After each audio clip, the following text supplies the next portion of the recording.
இன்று நாம் என்ன பார்க்க இருக்கிறோம் என்றால், சிலுவை நற்செய்தி என்றால் என்ன என்ற நூலிலிருந்து, அதாவது 39வது கேள்வி.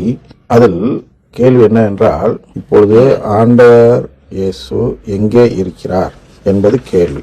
இந்த கேள்விக்கு பதில் என்பது, இப்போது இயேசுநாதர் சுவாமி எங்கே இருக்கிறார் என்று கேட்டால், கடவுளாகிய மட்டும் எங்கும் இருக்கிறார், கடவுளும் மனிதருமாகிய மட்டும் பரலோகத்திலும் திவ்ய நற்கருணையிலும் இருக்கிறார் என்று கூற வேண்டும் என்று ஒரு பதில் சொல்லியிருந்தோம் அந்த நூலில். அதிலிருந்து ஒரு சந்தேகம் கேட்கிறார்கள். ஏற்கனவே சந்தேகம் கேட்ட நபர் என்ன கேட்கிறார்கள் என்றால், ஏன் கடவுள் ஒவ்வொரு மனிதருக்குள்ளும் இருக்கிறார் என்று சொல்லக்கூடாது என்று கேட்கிறார்கள். அதாவது என்னன்னா, ஏன் இதுல என்ன தவறு இருக்கு, நம்ம ஏன் அப்படி சொல்லாம இப்படி நம்முடைய மறைக்கல்வி, கத்தோலிக்க மறைக்கல்வியில் இது போன்று பதில் சொல்கிறார்கள் என்று அவர்கள் கேட்கிறார்கள்.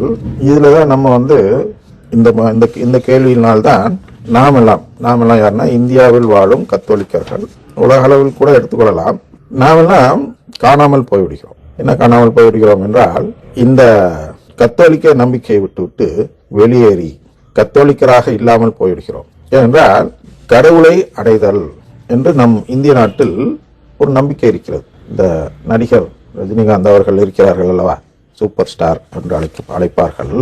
அவர் பார்த்தால் வருடத்திற்கு ஒரு முறை இமயமலைக்கு சென்று தியானம் செய்து கடவுளை அடைந்து ஒரு பரவச நிலை பெற்று திரும்புவார் என்பது மக்களுடைய நம்பிக்கை.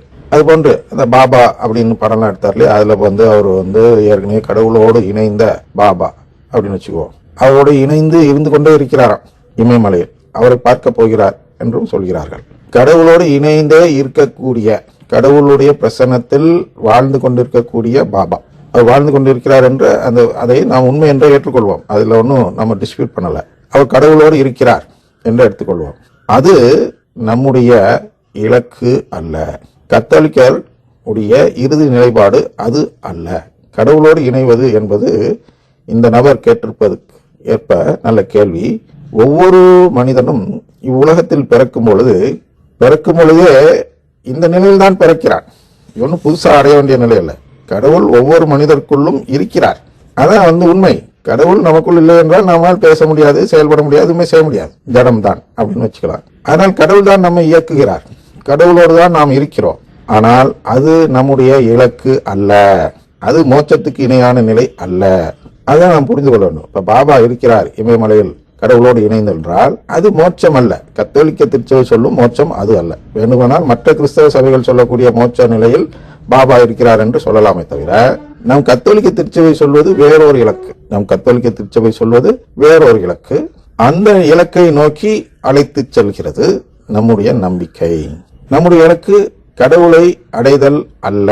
அங்கதான் நம்ம எல்லாருமே குழம்பி போய்விடுகிறோம். கடவுளை அடைதல் வைத்துதான் நிறைய மதங்களும் நிறைய கிறிஸ்தவ சபை, அதாவது கத்தோலிக்கர் அல்லாத அனைத்து கிறிஸ்தவ சபையும் அதை தான் சொல்கிறார்கள். என்ன சொல்கிறார்கள் என்றால், நாம் இறுதியில் கடவுளை சென்று அடைகிறோம். இந்த பில்கிரிம்ஸ் ப்ராக்ரஸ் ஒரு இது இருக்கிறதல்ல நூல், அதுல இலக்கு அதான் பாரடைஸ் லாஸ்ட். இதெல்லாம் நம்முடைய இலக்கு பாரடைஸ் அல்ல, இன்பவனம் அல்ல. நல்லா புரிஞ்சுங்க. இவங்களும் ஒரு ஆன்மீகவாதி, இந்த கேள்வி கேட்டவர்களும் நம் நாட்டில் ஆன்மீகவாதிகளும் இது போன்று ஒரு வேறு நம்பிக்கை, அதாவது இந்து மதத்தில் உள்ள நம்பிக்கையில் இருக்கிறார்கள் என்பதற்கு இந்த கேள்வி கேட்டதிலிருந்து நாம் புரிந்து கொள்கிறோம். அநேக ஆன்மீகவாதிகள், அதாவது அருட்சகோதரர் அருட்சகோதரிகள் என்றெல்லாம் சொல்லுவோம் அல்லவா, அந்த நிலையில் இருக்கக்கூடியவர்கள், அந்த குருக்கள் ஆயர்கள் நான் பார்க்கல, அது மாதிரி ஒரு ஆயரை 1-2 பேர் இருக்கலாம். என்ன இருக்கலாம் என்றால், இந்த நம்பிக்கை கடவுளை அடைதல் தான் நம்முடைய இலக்கு என்ற நம்பிக்கையில் இருக்கலாம். ஆனால் சிசிசி அதை சொல்லவில்லை, இதை இலக்காக சொல்லவில்லை. அப்ப எது இலக்கு தான் சிசிசி 460 தெளிவாக சொல்கிறது அல்லவா. நாமெல்லாம் கடவுளின் பிள்ளையாக மாற வேண்டும். அதுல என்னாவது, நாமே கடவுளாக மாற வேண்டும். கடவுள் பக்கத்துல போயிருக்கிறது, கடவுளோட ஐக்கியமாக இருப்பது நமது நோக்கம் அல்ல. நற்கருணையை அப்படி மாத்திட்டாங்க. நற்கருணை பூசிச்சோன நாம் கடவுளோடு ஐக்கியமாறோம் அப்படிங்கிறத இந்த 500 ஆண்டு தாக்கத்தால் அருட்தந்தையர்கள் அந்த பொருளை எடுத்துக்கொண்டார்கள். என்ன 500 ஆண்டு தாக்கம்?